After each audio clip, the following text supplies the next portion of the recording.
natin yung kawali. Pag mainit na, lagyan natin ng mantika, isa at hanggang dalawang kutsara. Tapos, kapag mainit na, ilagay natin yung kanin. Gagawa tayo ng fried rice with ginisa mix. Fried rice mixes po siya. Wala pa kasama kanin. Ngayon, nilagay na yung kanin. Halo-haloin natin. Ako may mga ibang flavor. Sangag-sangagin natin.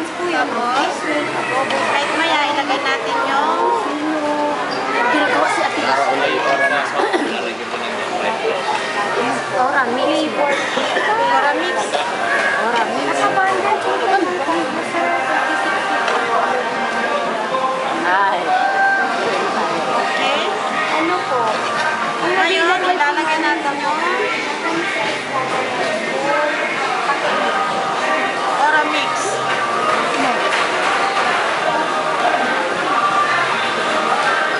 Lagay mo na.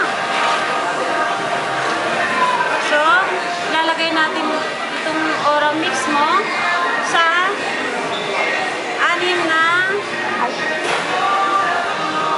3 hanggang 4 na cups takan na kanin.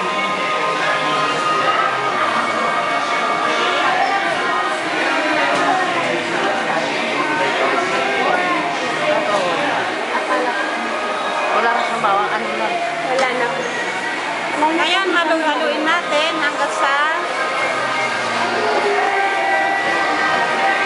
mahalo ng maigi. May halo ng maigi yung Ora mix mo.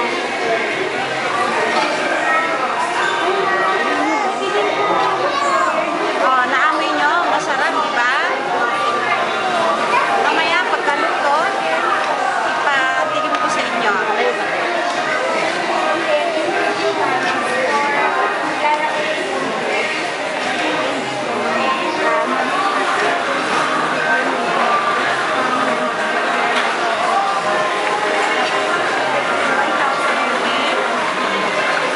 Pwede na.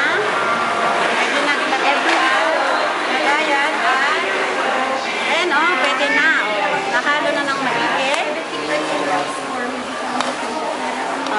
Ngayon, kung gusto naman po ninyong may kulay, pwede po ninyong dagdagan ng carrots. Ayan.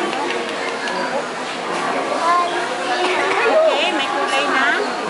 Uy, naman yan. Ayan, ihalo natin ulit. Ayan o. Ayan. Yan ang fried rice with Ora mix. Sipangis. Wala, sipangis. Okay. So, ilagay natin sa lagayan. Wala na kami na nandiyan si Bangis.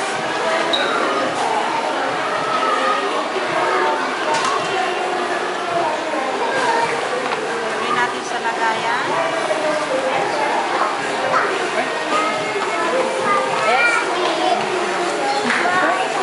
Okay. Fried meat. So, marami pa pala yung gumawa para matikong niyo po. Ang gagawin niyo. Libre lang din yun.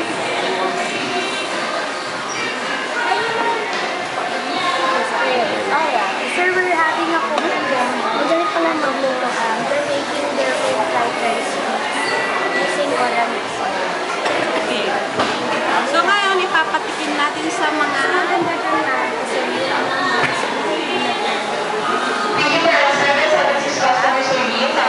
ma'am, tikman po nito. Ito ginawa namin fried rice with Ora mix mo. Sarap!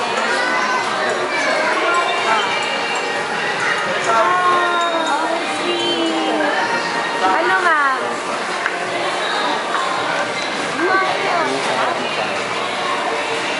Ano